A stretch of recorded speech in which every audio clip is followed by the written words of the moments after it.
The Daito-Ryu tradition is said to have been founded roughly 900 years ago by an individual named Shinra Saburo Minamoto no Yoshimitsu.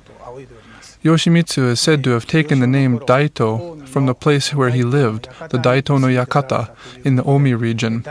As a youngster, he was also known as Daito Saburo.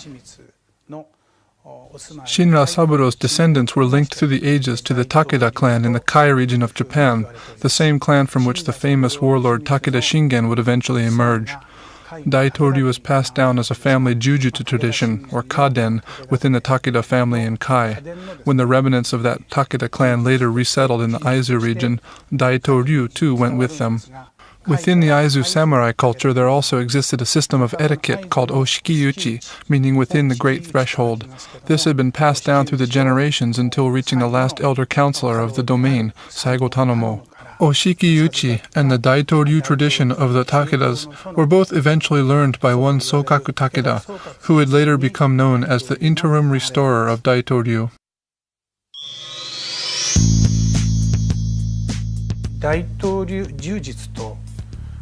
Around the middle of the Meiji period, Sōkaku brought Daito-Ryu Jujutsu together with Oshiki-yuchi, which he had learned from Saigo Tanomo, forming the basis of what we now call Daito-Ryu Aikijujutsu.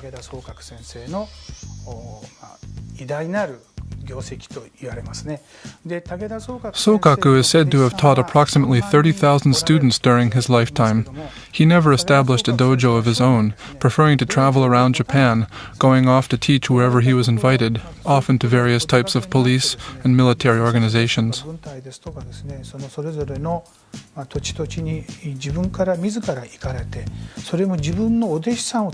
He often went out to teach unaccompanied by his own personal students, instead selecting local volunteers on whom to demonstrate his techniques. Many of these he had never met before, and many also happened to be skilled practitioners of other Budo already. The fact that he approached his teaching this way, and the fact that many of those he encountered later became his students, I think demonstrates the clearly high caliber and effectiveness of his Daito-Ryu technique. Especially impressive was the fact that while he stood less than 5 feet high, he was still able to work effectively against much larger opponents, even against men the size of sumo wrestlers, all of whom he could throw or submit with little difficulty.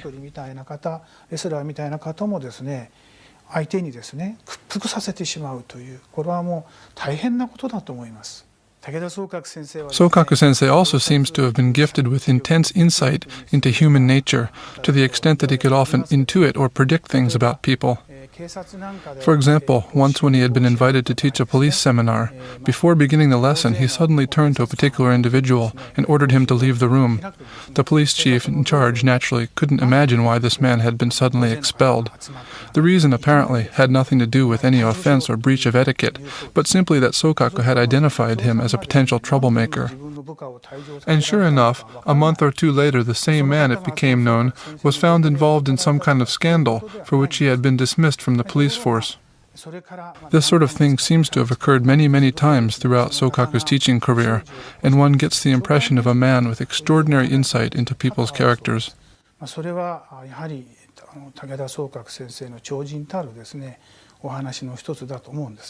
Sōkaku kept meticulous records of his teaching activities in the form of attendance books called Eimeiroku and payment ledgers called Shareiroku. Many of these have been preserved and still exist today. The Eimeiroku offer dated records of all the people Sōkaku taught or trained with during his travels. The Shareiroku contain records of the fees he received for his teaching, including mention of the amounts paid and the duration of the training. We know from these that 10-day training seminars seem to have been one of the most common teaching patterns he used.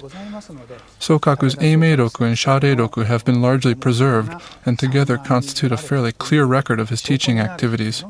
It is from these that we can verify the number 30,000 as the number of students he taught during his lifetime.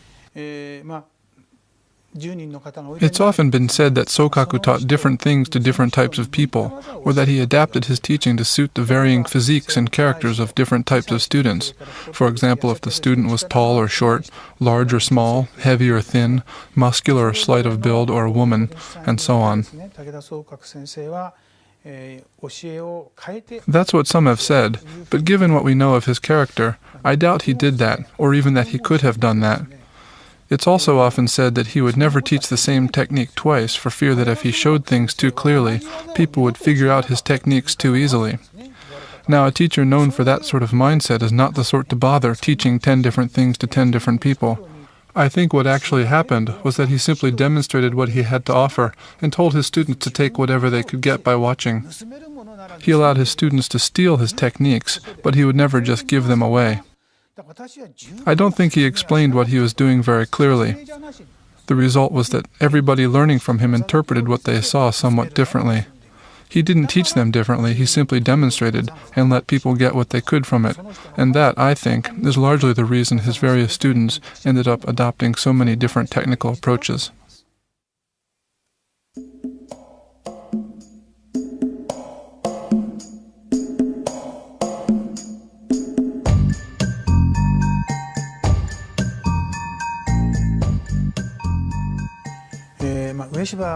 Morihei Ueshiba Sensei, the founder of Aikido, is of course very well known and hardly needs an introduction from me. In many ways, it's thanks to the spread of Aikido so far and wide that Daito-Ryu has also been brought into the spotlight in recent years. Among Sōkaku Takeda's thousands and thousands of students, Ueshiba Sensei certainly had to have been one of the most talented.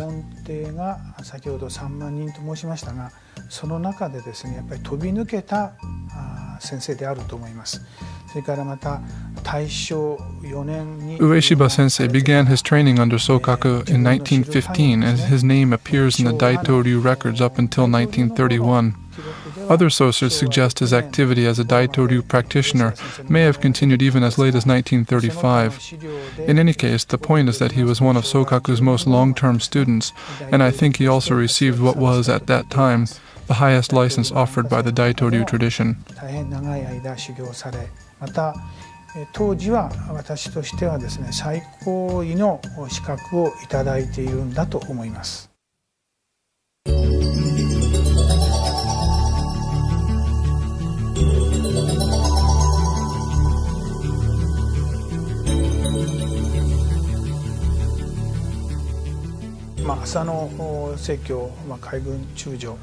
Seikyo Asano was a vice admiral in the Japanese Imperial Navy.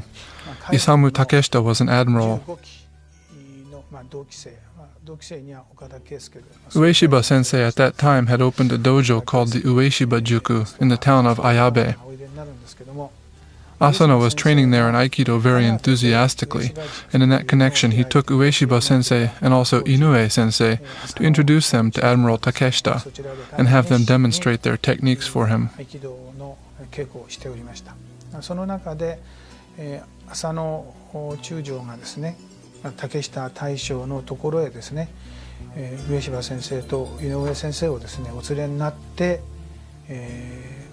Takeshita was by nature a very diligent and meticulous individual. From the time he was a boy, he kept a journal recording his daily activities, with many descriptive entries that even today give us a very clear picture of how things were back then. Entries mentioning his Daito-Ryu training begin appearing from December 2, 1925. Many simply list the fact using phrases like Jujutsu training, or trained in Daito-Ryu Aikijujutsu, or trained every day in Jujutsu, and so on like that.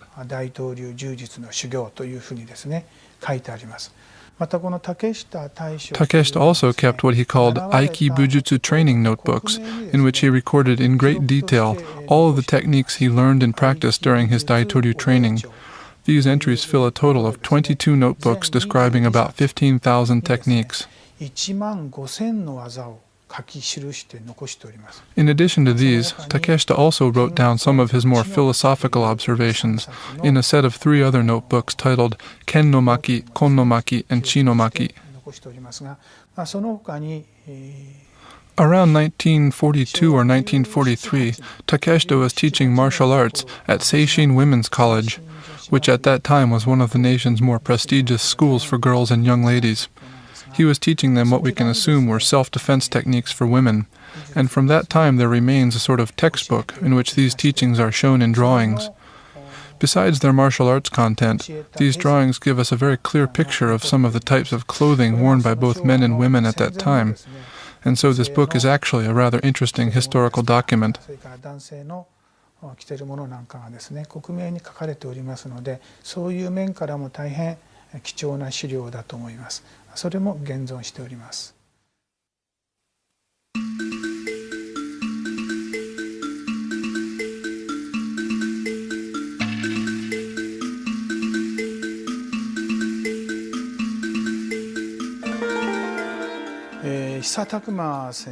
Takuma Hisa Sensei was one of the only 2 students under Sōkaku Takeda to have received the Menkyo Kaiden certification.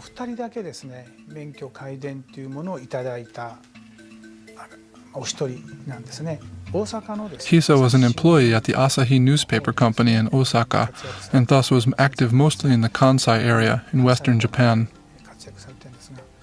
An entry on the opening page of one of Sōkaku's Eimeiroku, dated 1939, reads, Daito-Ryu Aikijujutsu Somucho, beside which are written the names of both Sōkaku Takeda and his son, Tokimune, in a kind of joint signature. Within this Eimeiroku, it is recorded that Hisa Sensei had received Menkyo Kaiden certification from both Sōkaku and Tokimune. Takeda Sōkaku Sensei, Tokimune Sensei, 両方からのお名前で免許改伝をいただいております。Hisa Sensei also compiled an 11-volume photographic technical series he called the Soden. Volumes 1 through 6 contain techniques learned from Ueshiba Sensei between 1934 and 1936. Volumes 7 through 10 contain techniques learned from Sōkaku Takeda Sensei between 1936 and 1939. 武田宗覚先生にご指導を受けたものだそうです。それは11年から14年の頃だと思います。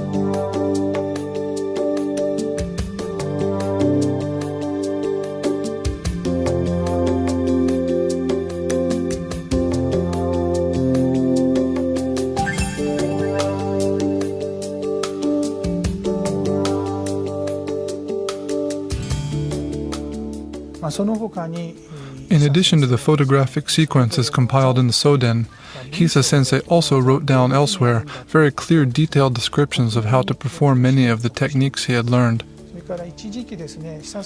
There was a period during which Hisa Sensei seems to have been worried about finding a formal successor, and at one time he even asked me to take that position. Of course, it was a great honor to be considered for that, but I had to refuse on the grounds that I was already a pupil of Tokimune Takeda Sensei and felt loyalty to him. Hisa Sensei told me that he understood my position and let the matter go with no bad feelings. At that time, he told me of the existence of what he called the Soden techniques, which he had learned from Sōkaku Takeda. I said I would be very interested in having those, and he agreed to teach me. Along with that instruction, he also gave me copies of the technical photos he had compiled of his Daito-Ryu studies, as well as copies of the technical instructions he'd written down.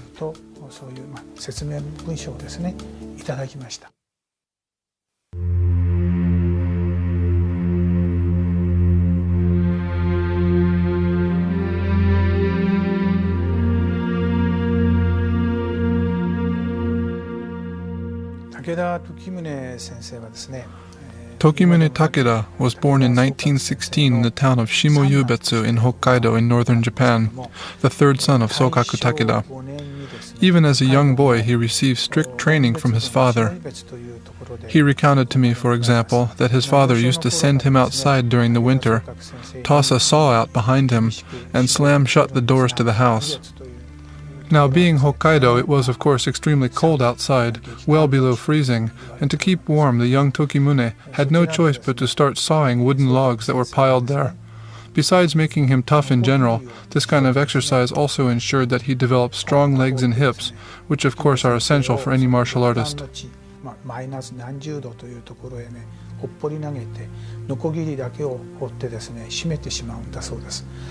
In effect, Sōkaku was intentionally grooming his son through such hard training from that very young age to be his designated successor in Daito-Ryu.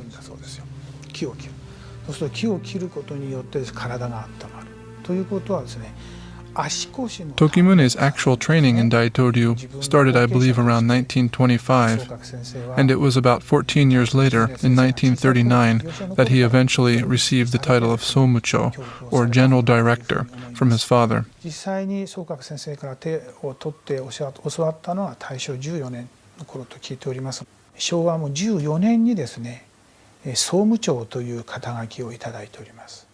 When Sōkaku passed away in 1943, Tokimune then officially adopted a second title, Daito-Ryu Aikijujutsu Honbucho, or head of the Daito-Ryu Aikijujutsu, and with that formally took over the leadership of the tradition as Sōkaku's designated successor. Daito-Ryu Aikijujutsuの継承者として活躍されます。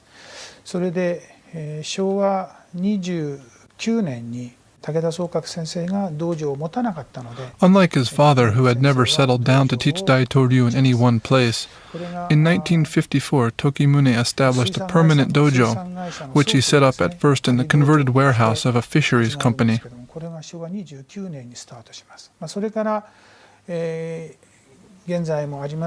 He later established the Daito-kan dojo to serve as a kind of home base for Daito-Ryu. From that point on, he began using the name Daito-Ryu Aikibudo instead of the more traditional Daito-Ryu Aikijujutsu. He also adopted the title Soke, or familial headmaster, which until that point had not existed within the Daito-Ryu tradition. Traditionally, Daito-Ryu Aikijujutsu never had any kind of dan-ranking system of the type common today, and instead had a more traditional licensing system of the type used in most classical Budo. The first license awarded would have been Hiden Mokuroku, which included all of the first 118 techniques we learn today. The problem is, given the pace of our training in this modern age, learning all of these techniques sufficiently today takes about 20 years. In other words, today it would take about 20 years of study before a student could be awarded the Hiden Mokuroku scroll, with absolutely no credentials issued before that point. For that reason, within Daito-Ryu Aikibudo, Tokimune-sensei established a Q and Dan ranking system, I think probably to give people something to show for their efforts at a sooner point in their training. As leader of the Daito-Ryu tradition, Tokimune-sensei never issued licenses of any kind using the name Daito-Ryu Aikijujutsu, except to me and one other person. Every certificate he issued was under the name Aikibudo instead. Also, throughout his entire history, Daito-Ryu never used any kind of Dan ranking system as I have just talked about, nor did the title Soke exist. Both of these began with Tokimune-sensei as part of his efforts to offer Daito-Ryu to a wider, more modern public. Still, despite these modern additions, it's also the case that in all official public forums, for example demonstrations at the Japan Budokan and elsewhere, Tokimune-sensei always presented the art as the more traditional Daito-Ryu Aikijujutsu. Another of Tokimune-sensei's contributions to Daito-Ryu was to divide the techniques in the Hiden Mokuroku into 5 groups numbered Ikkajo through Gokajo. He also gave each technique a formal name, since before that time they had been identified in the scrolls simply as number 1, number 2, and so on. This was one of the major changes to the Daito-Ryu tradition that occurred through the transition between Sōkaku Takeda and his son and successor, Tokimune. Another significant difference was that while Sōkaku had taught primarily prominent or elite members of society, Tokimune opened the doors of his dojo to everybody and anybody who had an interest in training, thereby making Daito-Ryu accessible to a wider range of people than it ever had been before.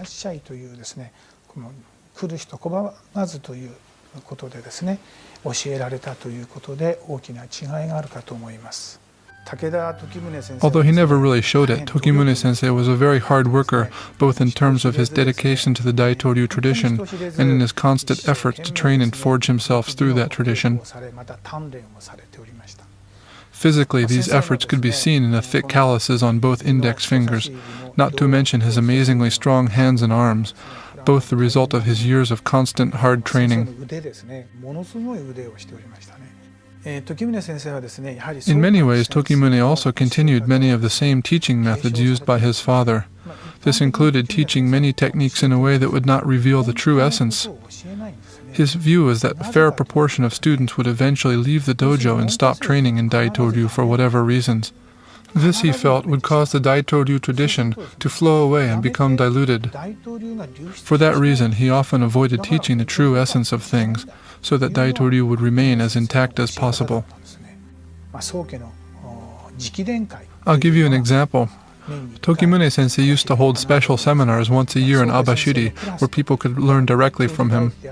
At one of these, he divided the class into two, one taught by him, the other taught by me in my capacity as Kyōju Dairi, or his teaching representative.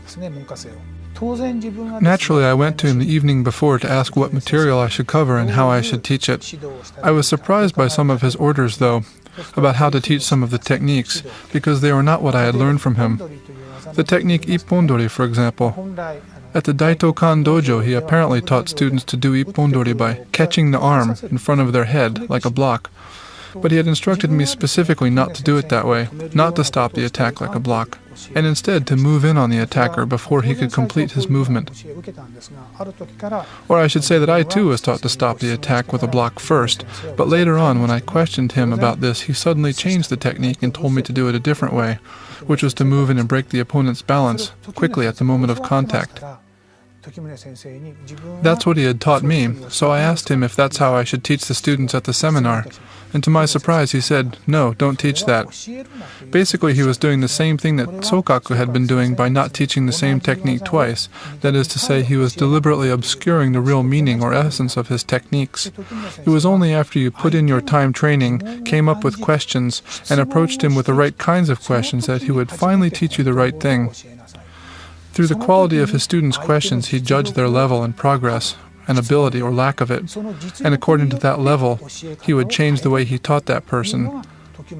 That was his approach to technique, and that was how I learned, training the way I was told, running into questions and doubts, asking about them, and gradually being taught in different ways.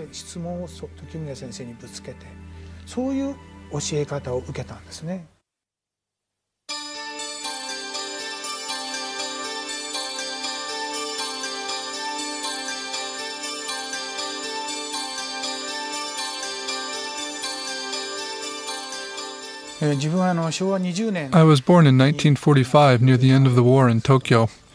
There was a Daito-Ryu dojo in my neighborhood where I lived, in an area called Koiwa.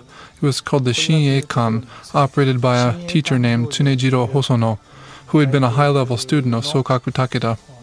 So I joined that dojo and began learning from Hosono sensei.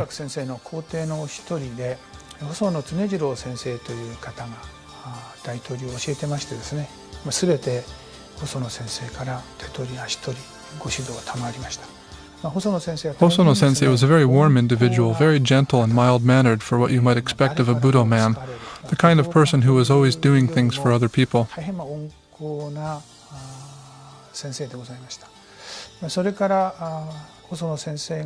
Around 1963, Hosono sensei suddenly took ill and was hospitalized. I went to see him in the hospital, and during that visit he told me he wouldn't be able to teach me anymore because of his condition. He told me to go learn from a teacher named Kotaro Yoshida. Eventually, Hosono sensei passed away, and I did as he instructed and went to enroll in the dojo of Kotaro Yoshida. When I wrote my name in his enrollment book, I saw the names of numerous well-known people, including Masutatsu Oyama sensei of karate fame, among others. Oyama sensei, it seems, had studied Daito Ryu Aikijujutsu under Yoshida for a considerable period of time.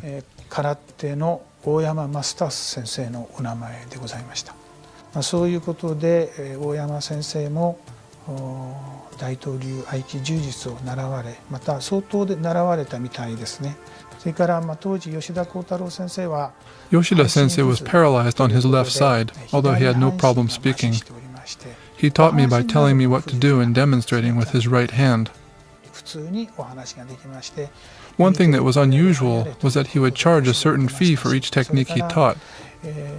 For this fee, he would continue teaching and working with me on that particular technique until I could do it and remember it well. For me, it was a very good way to learn, and I think rather unique also.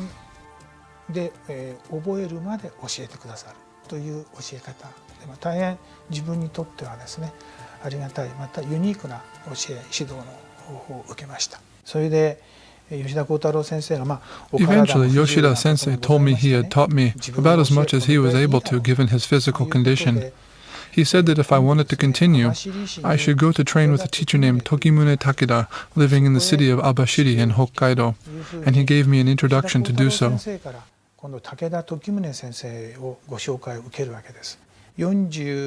So during my summer vacation, in 1966, I struck out for Abashiri in Hokkaido to learn from Tokimune-sensei for the first time.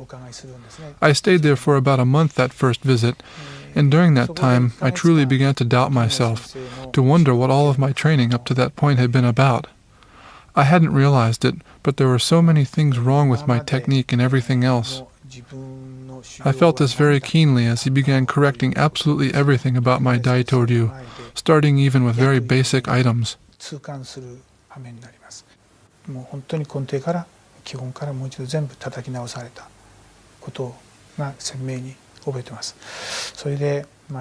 training was very hard. I remember practically crawling back to the inn where I was staying, barely able to walk because I was so tired and because my body hurt so much. It was so bad that I even found a stick near the side of the road and used that as a cane to help me get back and forth from the inn to the dojo.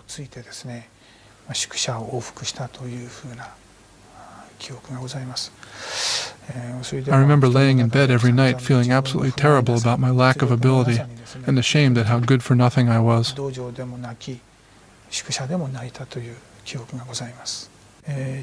Eventually, though, my efforts did pay off. In 1969, I received authorization to open a branch dojo in Katsushika Ward in Tokyo, which I did the following year. A while later, in 1974, I received from Tokimune-sensei certification as Kyōju Dairi, or teaching representative. I should mention, by the way, that all of these things were within the framework of Tokimune-sensei's Daito-Ryu Aikijujutsu. Besides establishing the Katsushika branch dojo, I also set up a number of other branches around Tokyo. And for these activities, I received authorization from Tokimune-sensei to serve as the general headquarters for these Tokyo area dojos. In May 1988, I received the certification called Menkyo Kaiden, or License of Complete Transmission in Daito-Ryu Aikijujutsu. At the same time, I also received within the Daito-Ryu Aikibudo framework the certification Soke Dairi, or official representative of the Soke.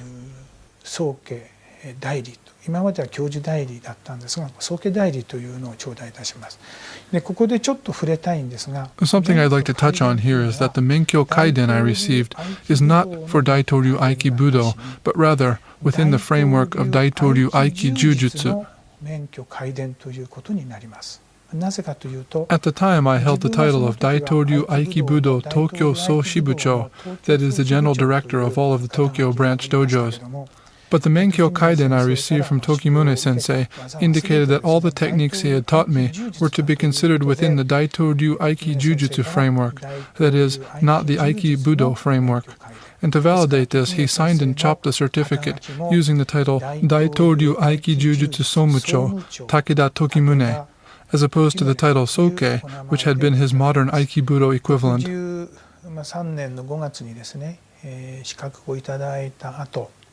About a year later, in 1989, Tokimune-sensei's wife passed away. They had been a very close couple, and I think he was very much affected by her death. Partly as a result of the shock of her passing, Tokimune-sensei's own health began to deteriorate as well, and he himself began needing medical treatment.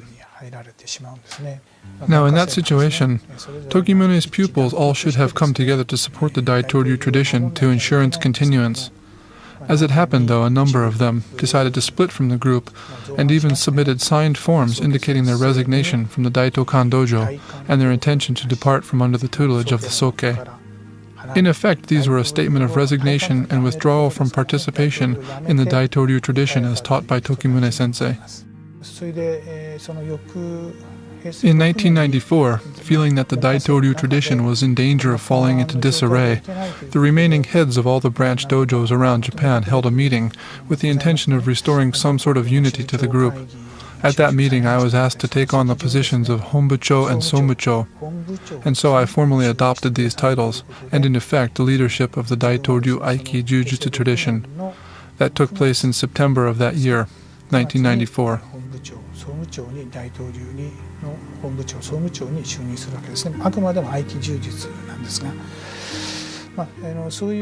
In any case, that's the background of the current situation. There is also the issue of official registration of the rights to use the Daito-Ryu name. Originally, the application for this registration was made in Tokimune-sensei's name. But while that application was still pending, his health took a turn for the worse, and eventually he was declared by court order to be unfit to continue the process. So, after a great deal of discussion and deliberation, it was decided to continue the application under my name instead, and so that's what happened.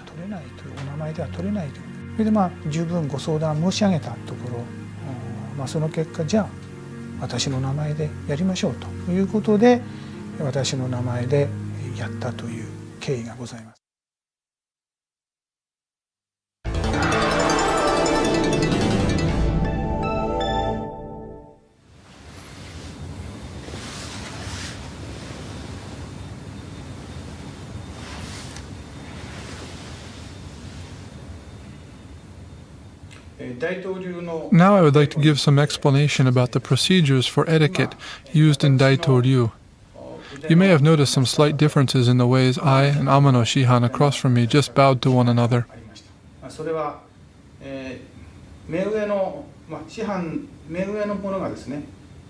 To explain these, in nearly all cases except when bowing to your own teacher, you first extend your left hand, followed then by the right. This is because as you bow, you are making a mental check of the safety of the situation, protecting your right hand, which you would need to draw your sword, from being cut. So you put your left hand out first, and then, after having judged your opposite to be a non-aggressor, you place your right hand down. Then you execute the bow simply by bending your elbows and then straightening them again. Then you follow the opposite procedure, withdrawing first the important right hand, then the left hand. This is the normal way to bow in almost all cases. There are two exceptions, however, which include bowing to your teacher and bowing to the shinzen, that is the Shinto altar in the front of the dojo. In both cases, you put both hands out at once to indicate the relationship of implicit trust that you already have. In bowing like this, you indicate your respect and trust of the other person. This is the reason for the differences in the way Amano Shihan and I have just bowed to one another.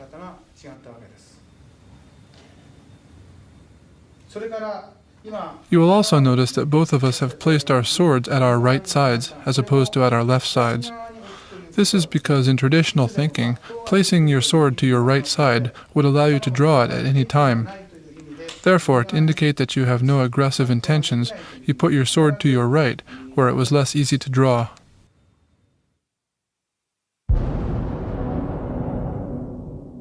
The first group of techniques studied in Daito Ryu Aikijujutsu are named the Hiden Mokuroku. The Hiden Mokuroku curriculum contains a total of 118 techniques, which are divided into 5 sets numbered Ikkajo through Gokajo, or Set 1 through Set 5. Ikkajo, Nikkajo, and Sankajo have 30 techniques each, while Yonkajo has 15 and Gokajo has 13, making a total of 118. Each of the 5 sets has a distinct technical emphasis. Ikkajo, for example, emphasizes breaking your opponent's balance at the moment of contact. Nikkajo emphasizes attacking your opponent's joints. Sankajo blocks attacks using an X-block configuration leading into wrapping-type joint locks. Yonkajo emphasizes attacking the inside of the opponent's wrist, and Gokajo emphasizes attacking the opponent's fingers. So, now let's take a look at some of these techniques. First, I'll demonstrate the characteristics of Ikkajo, starting with the technique Ippondori.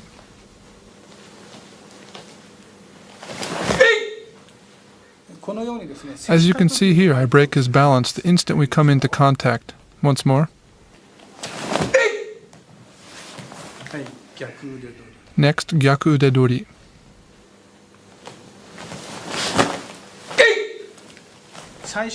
In this technique, the opponent comes to grab the front of my clothing, and as his grip begins to close, I shift and break his balance by striking him under the chin and elbow.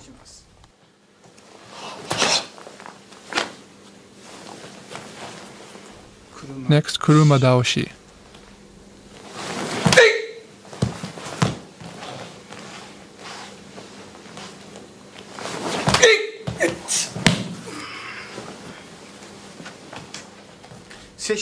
I break his balance completely as soon as we come into contact. Not like this. You should never do this. Because I break his balance at the moment of contact, I have to enter. Or if I'm not in time, I can also move around like this.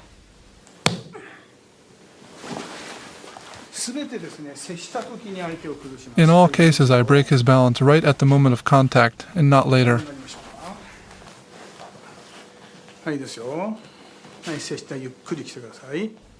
Slowly now. At this point, the opponent's energy and momentum is in a yang or positive state. This is because his attack is already in full motion.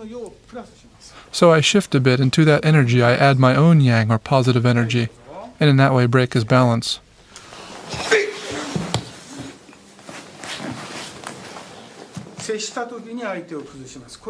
So, in this way, the most important element of Ikkajo is this instant unbalancing action. Now let's look at the techniques emphasized in Nikkajo. Here the opponent attacks and I respond by taking him into a wrist lock called Kotezume.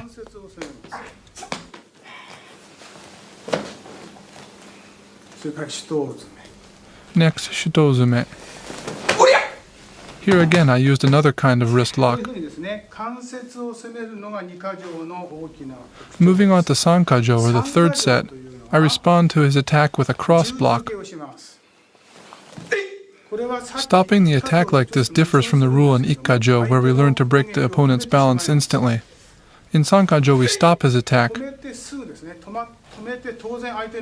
or rather we stop it just for a moment, but then as quickly as possible take his arm into a balance-breaking, wrapping type control called Makizume. One important point here is to make a right angle of his arm, and apply pressure enough to make his heels rise off the ground.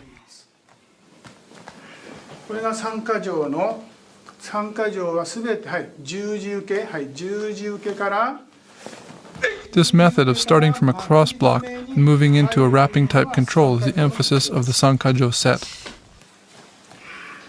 Next is Yonkajo. While in Sankajo we block like this, in Yonkajo this block is reversed with the hands in the opposite way. In Sankajo the right hand is on top and the left on bottom, but in Yonkajo the right hand is below, palm up, and the left hand is on top, palm down.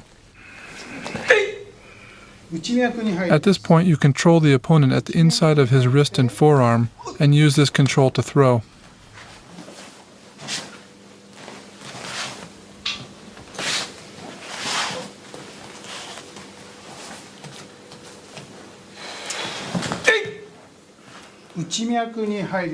Here we use the inside of the wrist to throw.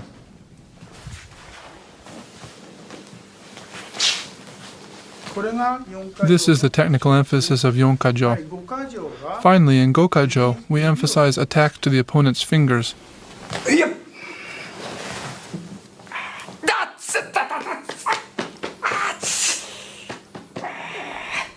This is one possibility.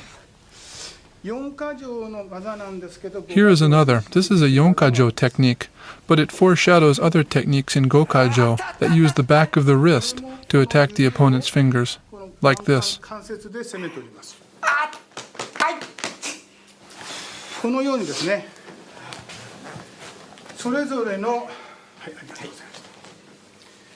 In this way, the distinguishing characteristics of sets 1 through 5, or Ikkajo through Gokajo, are clearly identified.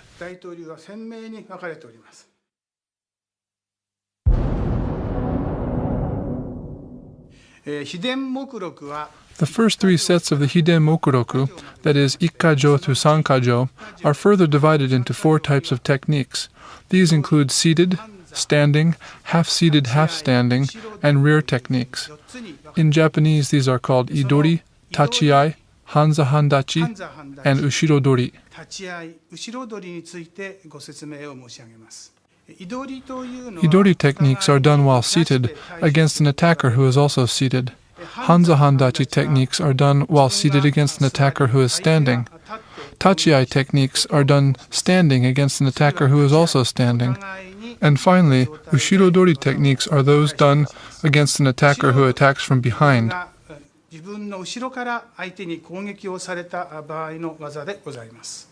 Idori techniques are distinguished by the fact that you are sitting on the floor and therefore are limited in the amount you can move and shift your hips. In particular, you have no way to lower your center further than it already is, since the floor is in the way. Idori techniques are therefore designed to give you practice compensating for these limitations. They also require a precise study of how to apply Aiki in such a situation.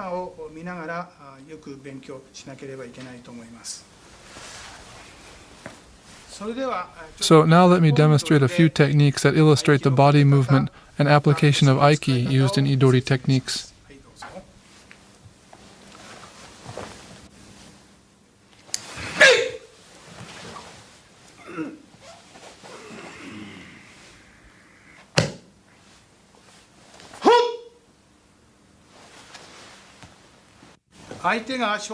When the opponent strikes down at my head, in terms of body movement, my best option is to move my hips forward and break his balance at the instant of contact,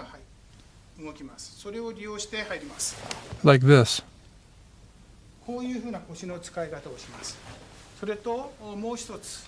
Another technique is shitozume. He comes to take my wrist. At that point, I apply Aiki like this, just as his grip begins to close. Particularly important is how I use my little finger, or the edge of my hand. Just as he grabs, I drop my center internally and turn my hand slightly to apply the technique.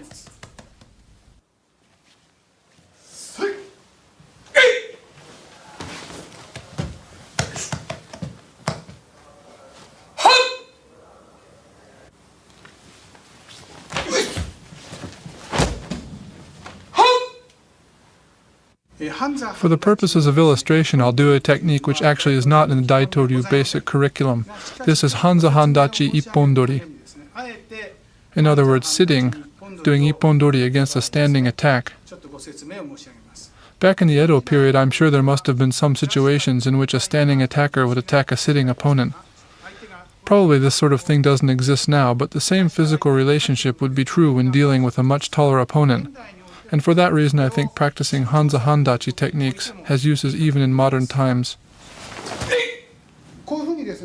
As you can see, if I try to do a normal Ippondori, inevitably the difference in height makes it impossible for me to break his balance at the moment of contact. I can't enter in time or deep enough.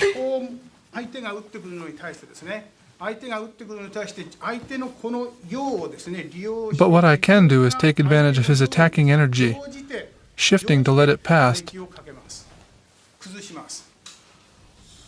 and then coming around behind, adding my own energy to his, to take control.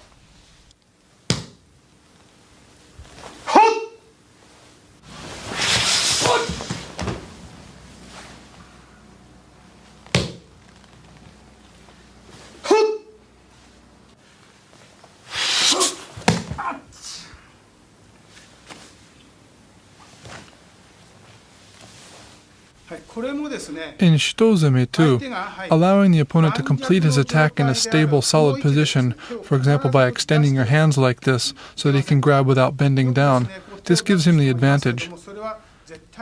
Many people do this in similar techniques and extend their hands to the opponent, but I teach not to, since it puts you at a disadvantage.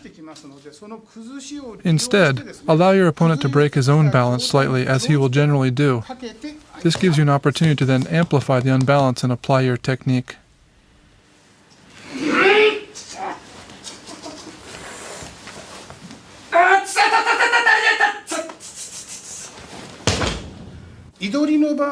While Idori techniques are done more or less on a flat plane, Hanza Handachi gives your opponent the advantage of being able to move in the vertical dimension. You have to make up for this with timing and technique by looking for and attacking weaknesses in his otherwise advantageous position.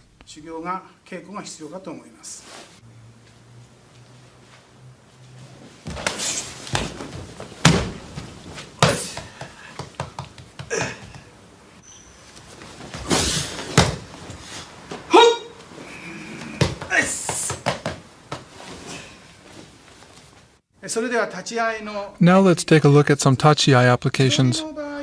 As I said, Idori involves movement mostly on a single plane, forward and back, and from side to side. Since you're sitting, you can move your center upwards but not downwards, and in this sense, Idori techniques are quite limited in their range of possible movement. Tachi-ai, on the other hand, allows you complete freedom of movement in your hips and center, and so many of the standing techniques take advantage of this fact.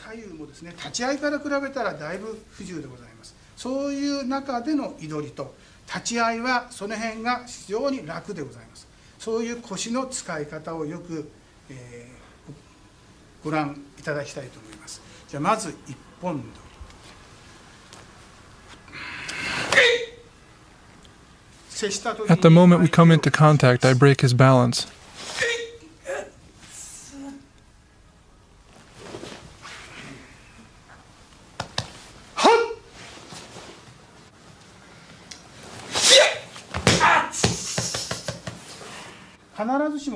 It's not necessarily a specific hand position or movement that must be done here.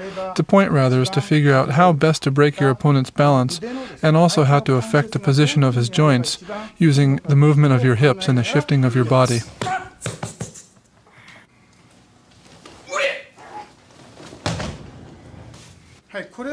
In this technique too, you can see that the key points are how to use your hips and the movement of your hands in order to apply Aiki.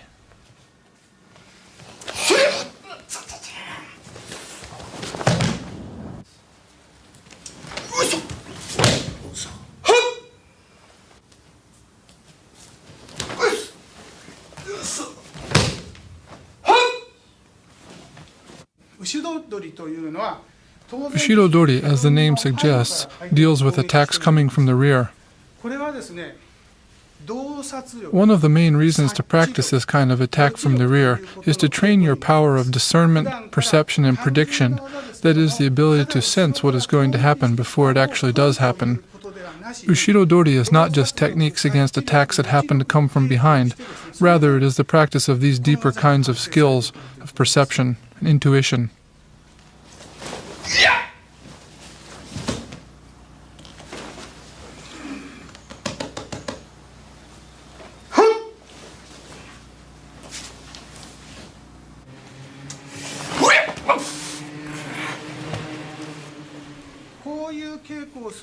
By doing this kind of practice, you learn how to sense and intuit your opponent in his position using all 5 senses.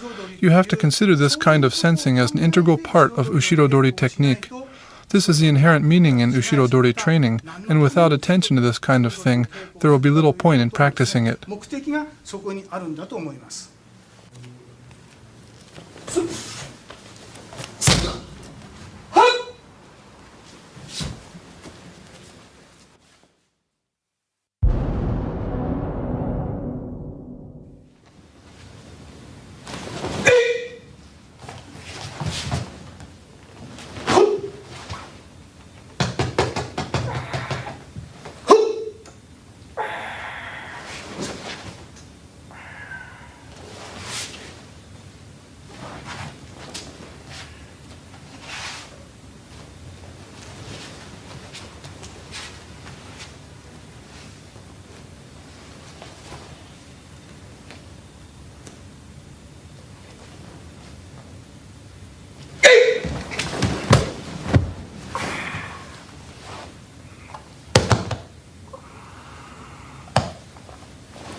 Ippon-dori is one of the most representative techniques among the 30 techniques in the Ikajo set. It is a technique that ultimately practices dealing with an attack using a live sword, striking down from an overhead position.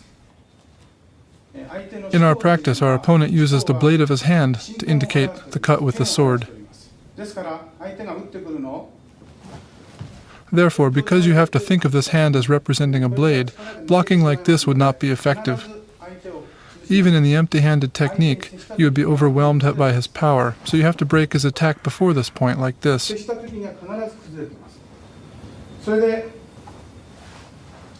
Then, to the area that would be open in a traditional suit of armor, I execute a thrust with what in reality would be a dagger. Today we simply indicate this dagger using a fist with the middle finger knuckle raised.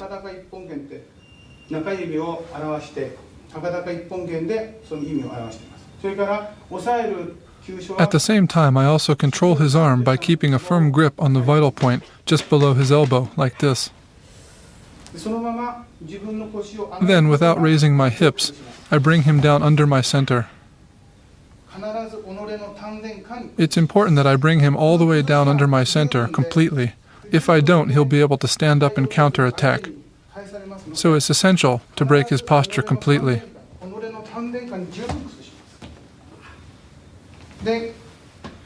Then, targeting the vital point under his arm, I turn and kick through his side, as if I want to kick all the way through.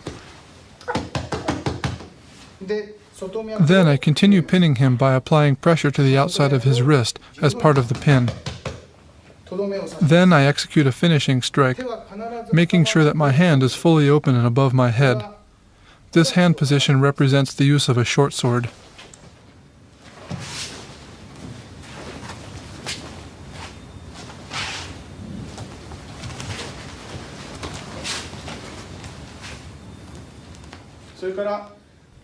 Next, the Ura version of Ippon-dori. I make use of my opponent's ki, that is, his attacking energy. Essentially, I take his yang or positive energy and absorb it into my own yang movement to control it.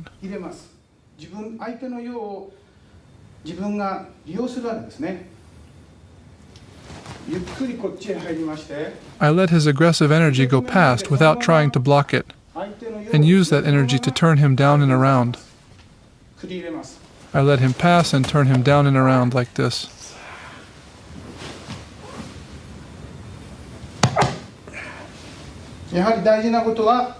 As always, the important point is to unbalance him at the instant of contact, no matter what technique I'm using. Once again,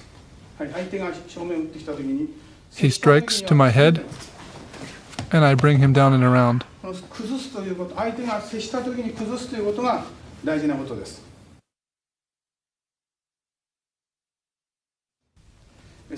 Now let's look at this same technique, Ippon-dori, done against a sword cut.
This technique is done against an opponent trying to grab your two wrists. As with all of the other techniques, It is essential that I unbalance him at the instant we come into contact. Another important point is that I not put my hands out for him to grab. Instead of putting my hands out, I make sure always to keep them at my sides near my own body. This allows me to apply Aiki at just the right moment. That is, just when he comes to grip my wrists. I break his balance, then keep him in that state while I make what would be a cut across his midsection and throw.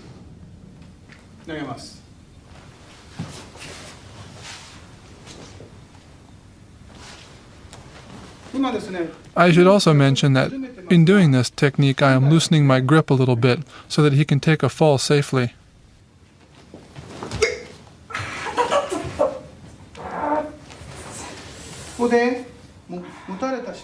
As I showed, just as he grabs me, I apply Aiki to unbalance him.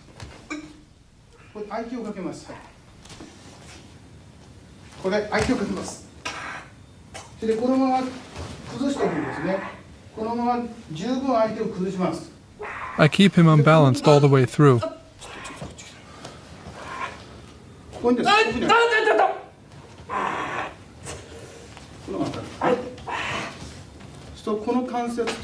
At this point, pressure is being applied to these three joints all at the same time, and if I continue to do this, I think they would break or dislocate. For that reason, I loosen up a bit before throwing so that he can fall safely.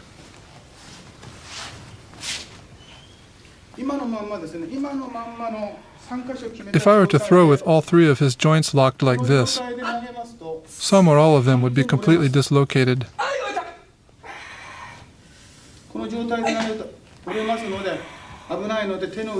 So I loosen them up a bit.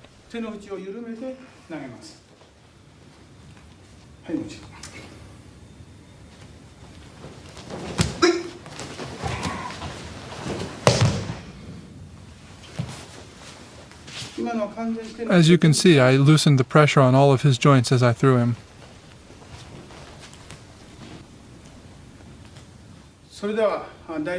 Now, as I did with Ippondori, I'll demonstrate Daito-Ryu Shihonage using a sword.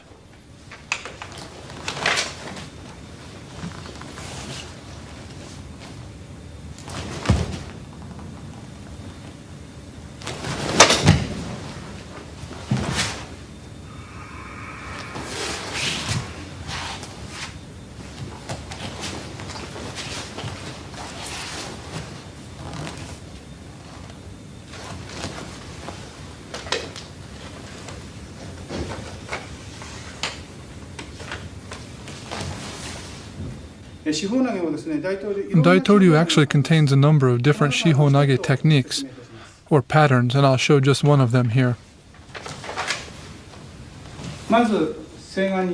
We start in a Seigan or mid-level stance. When the opponent lifts his sword to strike, I enter. I enter pressing in and in with an application of Aiki, and then I release that Aiki and turn to cut through the middle. Then I raise up and cut down with a diagonal cut, like this. I apply Aiki,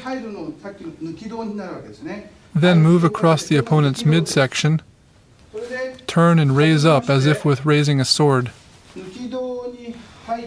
across, up, and cut down diagonally.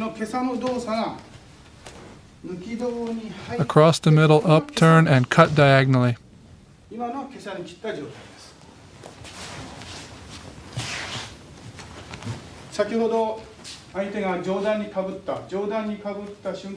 When he raises up, at that instant I enter, which is the same as applying Aiki here. Then with Aiki applied, I move through, breaking his balance, turn, raise, and then I loosen the grip for safety as I mentioned, and cut down diagonally, throwing.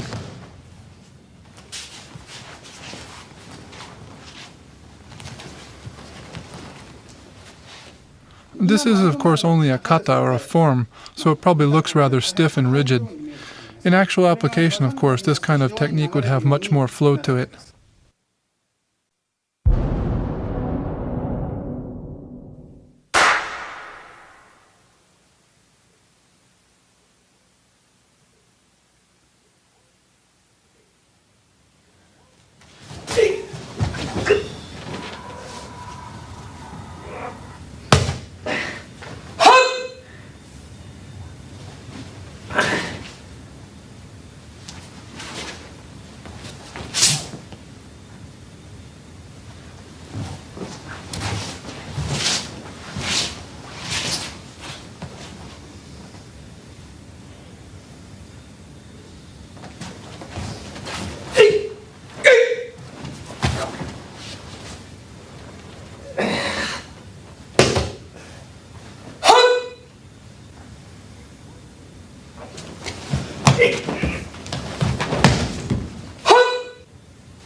This technique is one from the Idori section of the Nikajo set.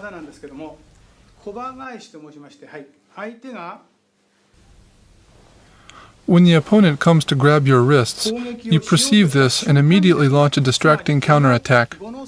This is not sen no sen, or preemptive initiative, but rather go no sen, or reactive initiative. The opponent is already making his attack and you are too late, so you apply Aiki using this kind of movement. I distract him with a strike across his eyes, and take hold of the back of his hand like this, placing the edge of my hand straight across the back of his so that it forms a right angle.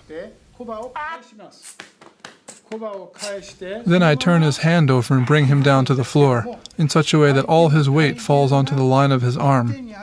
Then, with him immobilized in that position, I deliver a finishing strike.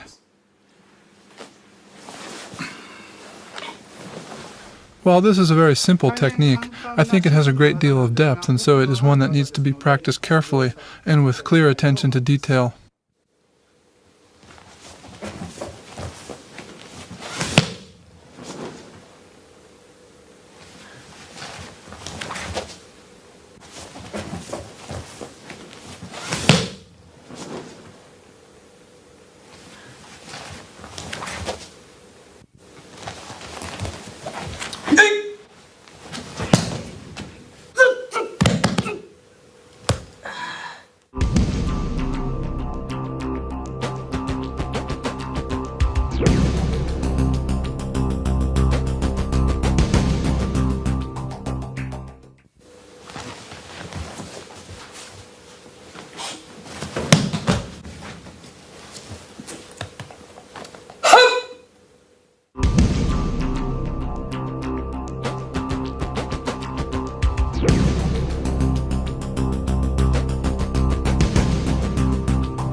When the opponent comes to strike down from above, as with a sword or other blade, we enter in empty-handed to avoid the attack and take him down.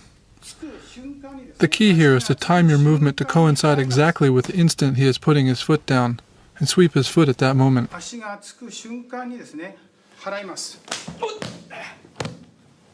Then with my right hand I use my knuckle to strike the inside of his knee. At this point, I use my knuckle to strike this as I sweep.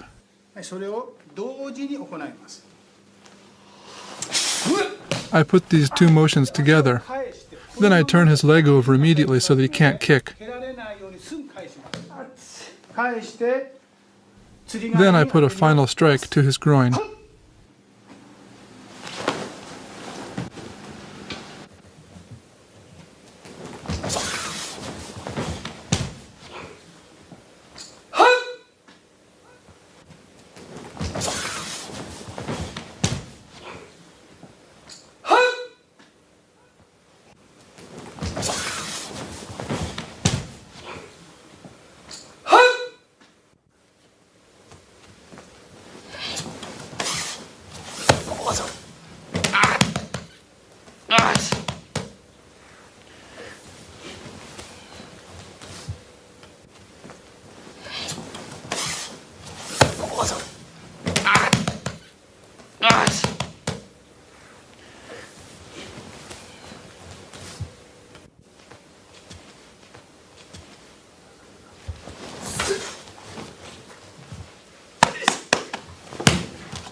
unbalance him with a very large movement and throw with a small movement.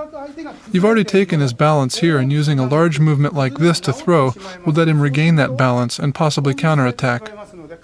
So you must unbalance him with large movement and throw with a small one.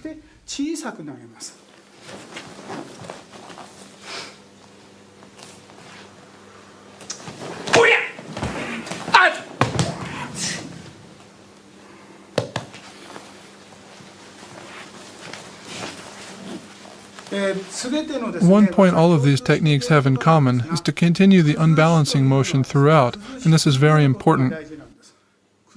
If you don't, you leave openings for him to attack you.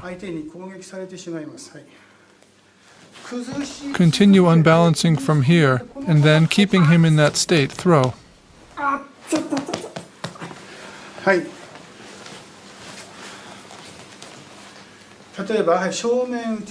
I'll show this also from the perspective of Ippondori.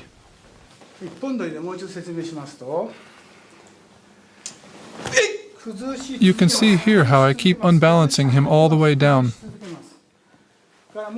Another important point, in addition to keeping the unbalancing effect happening, is that the effect of your technique must also continue all the way through.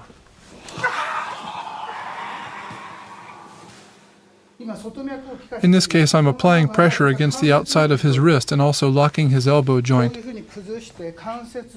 I keep unbalancing him and keeping the pressure on this joint so that the effect is continuous. Even as I withdraw, I still have pressure on the outside of his wrist. So to reiterate, a proper technique continues to unbalance the opponent all the way through and also continues to affect and manipulate him from start to finish so that no openings are ever left.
For rear techniques, I have to develop so-called eyes in the back of my head, using all 5 senses to perceive my opponent's aggressive intention the instant it occurs, and intuit what he is doing behind me. Then I lift up my elbows to break his hold, and in that way float him upward and forward. From there I use my other hand to trap his hand against my chest, and keeping it pinned there, I take him down into a joint lock. I finish with a kick to his side.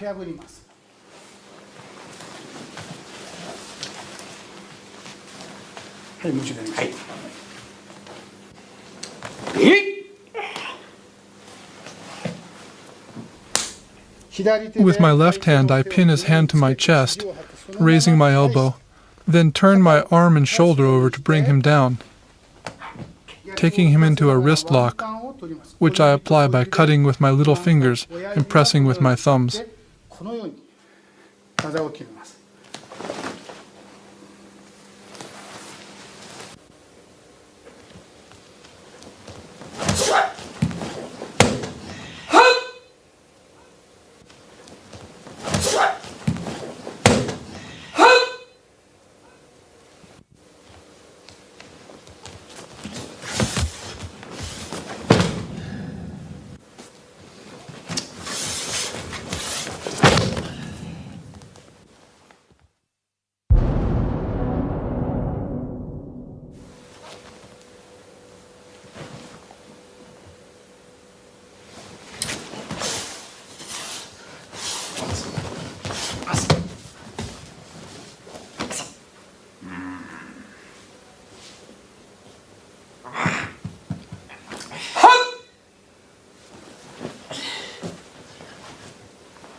はい。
As suggested by the name Daito-Ryu Aikijujutsu, Daito-Ryu is a jujutsu or grappling style that involves the use of Aiki, and for that reason I would like to take a look at the meaning of this Aiki. One definition of Aiki is how one disrupts the opponent's balance. Exploring how to break the opponent's balance is, I think, the first aspect of Aiki that we study. There are various attacks against which to practice Aiki, but let's start with a single-handed grab to the wrist. He grabs me here. And at that instant, just as his hand is about to close on my wrist, at that point it's important to have already unbalanced him. The moment he touches me, just as he gets to me, I break his balance.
In this case, the opponent leans over, putting himself slightly off balance, and you take advantage of that momentary state by moving your hands like this.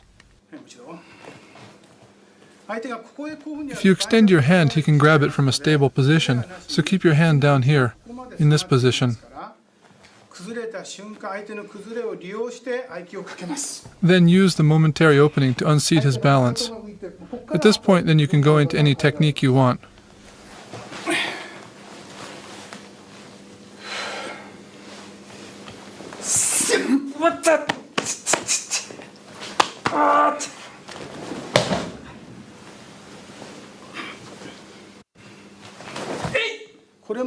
This kind of entering is also Aiki.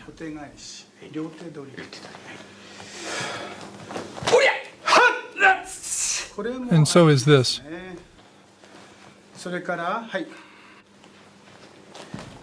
Right as he grips, I turn my hand, turning my thumb and little finger so that my fingers point toward his eyes.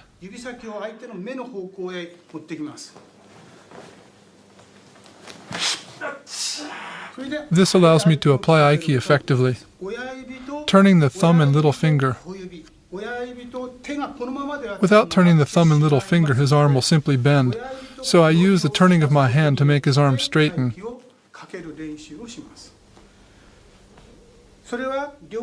You can do the same when he grabs both wrists. Turn the thumb and little finger on both hands to unbalance him, then throw.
女子護身応用。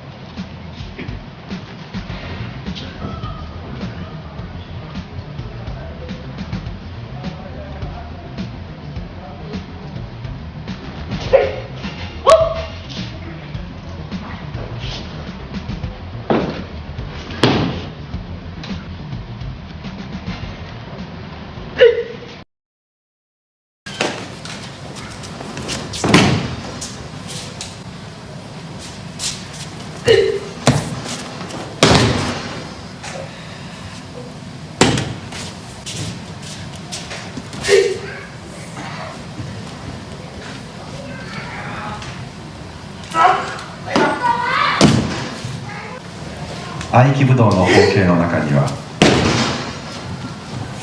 秘伝目録、そして今ご覧いただいておりますような合気の術というのが申しまして、先ほど申しております合気というその合気投げがこの技法の中に秘められているわけでございます。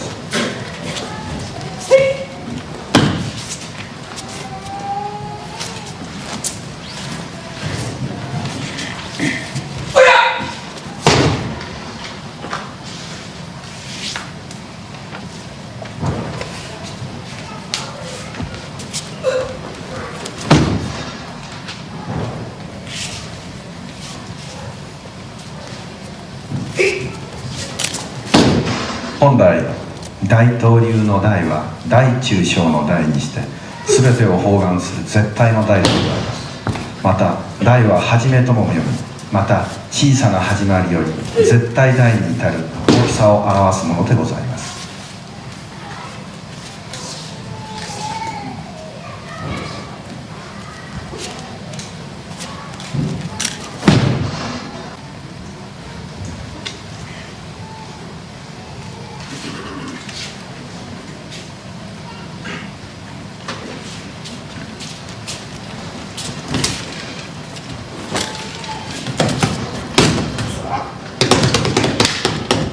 二人と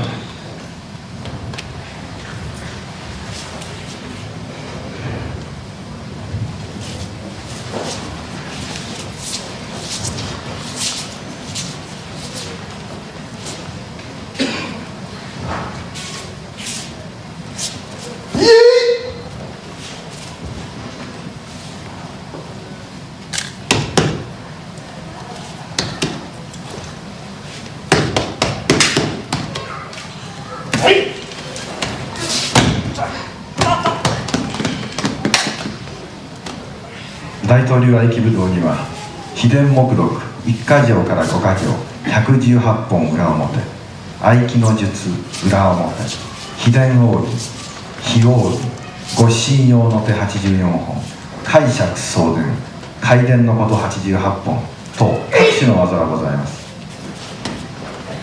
その中から、護身応用の手を用いまして今演武させていただいております。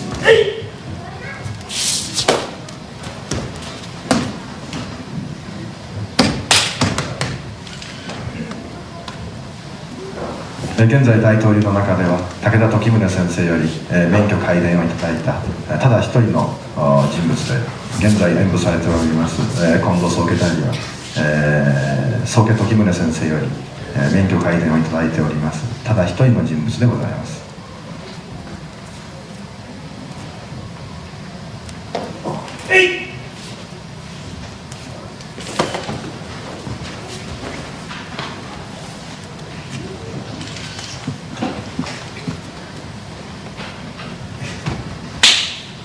大統領の技の中にはこのように両方の手を挙げて相手を制している。絶えず多人数の敵に対して備えるという動作が含まれております。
4人取り。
それからそして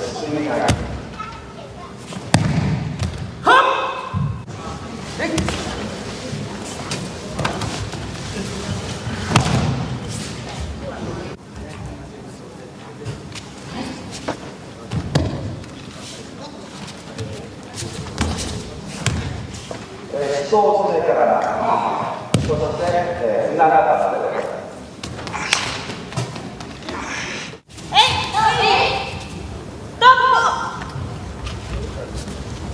相手の腕を体投げ。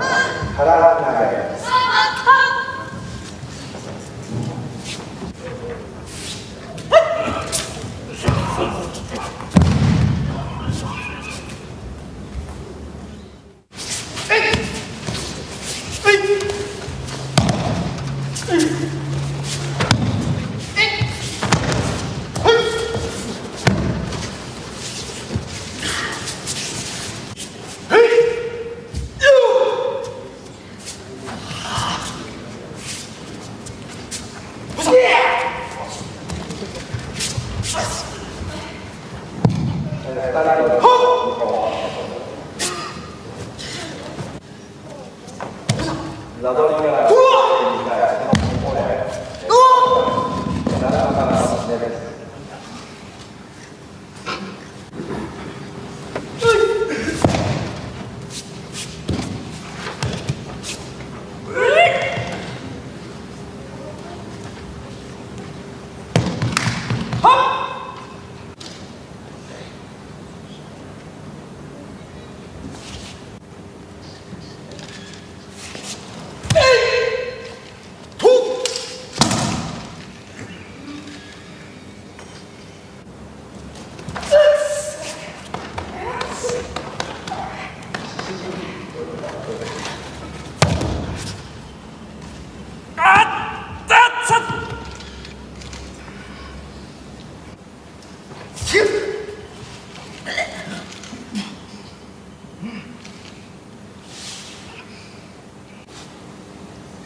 Sōkaku Takeda issued a teacher's certification called Kyōju Dairi to quite a few of his various students.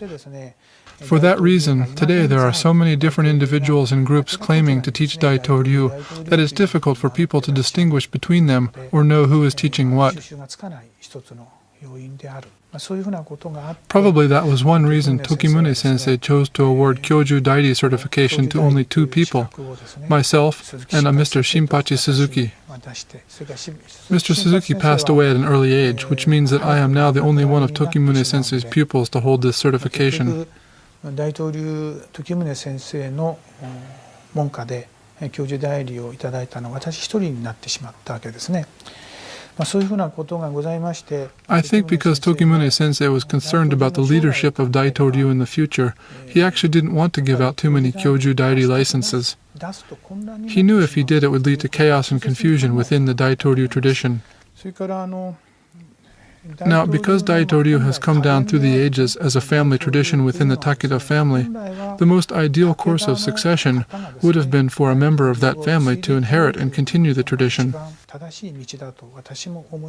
That being the case, among the responsibilities I took on when I received Sokei Dairi certification from Tokimune-sensei was the task of putting Daito-Ryu back into the Takeda family by way of one of his grandsons.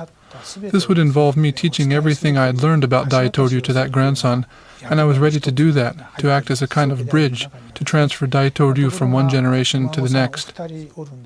Unfortunately, I've been unable to fulfill this role with either of Tokimune's grandsons. I did try to bring them in by inviting them to the dojo, trying to urge them to come train, and even having dinner with them and so on, to try to set up that relationship. I talked with them at length on various occasions, but it didn't come to anything.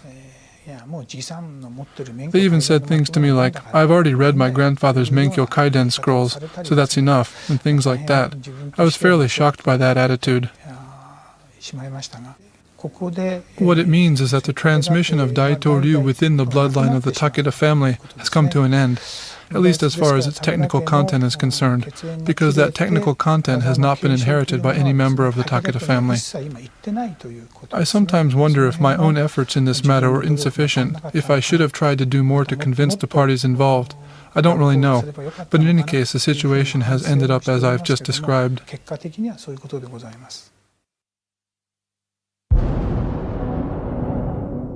The first activity of Daito-Ryu abroad for me came with a request from the Japan Classical Budo Association, which was sponsoring demonstrations in various countries abroad by groups involved in traditional Japanese Budo.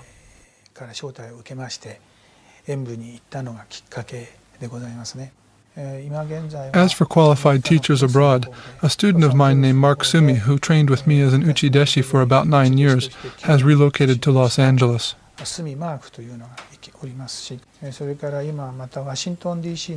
in the United States, there is a group near Baltimore, Maryland, that has put together something that we're calling a Daito-Ryu study group under my guidance. This group isn't a branch dojo per se, but they are practicing and studying Daito-Ryu under my backing and support. 皆さんで稽古しております。そういうふうなことがございますね。それからまた門下生の中にはですね、変わったところではある国の Among the more unusual of my students, I've been teaching Daito-Ryu to the members of the royal family of a certain country for about 6 years now. 交流が始まってですね、その国の国王の前で2回ほど I've even been asked to give demonstrations before the Sultan there on 2 occasions, and this year the Sultan himself has also expressed interest in taking up practice.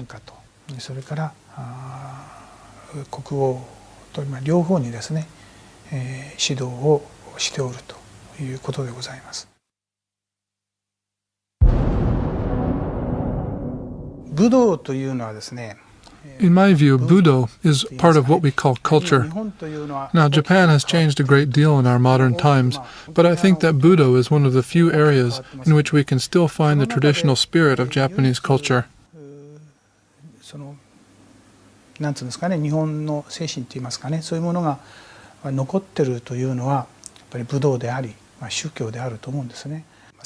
In the art of tea, they use the preparation of tea as a tool for personal and spiritual growth. In traditional flower arrangement, they use flowers. And likewise, in Budo, we can say that we borrow martial arts techniques for the same purpose, for self-cultivation. In other words, I don't think Budo is really about winning over other people. Rather, it's about winning over yourself, rising above yourself in your current limitations so that you can grow mentally and spiritually. The Japanese characters used to write the word for human being suggest that as people, we are somewhere between being animals and being human, that by a gradual process of enlightening ourselves, little by little, we can strive toward achieving true humanity, or perhaps even beyond to sainthood. And through that, we may even eventually be able to approach what is sometimes referred to as a state of great enlightenment. The issue then becomes how we use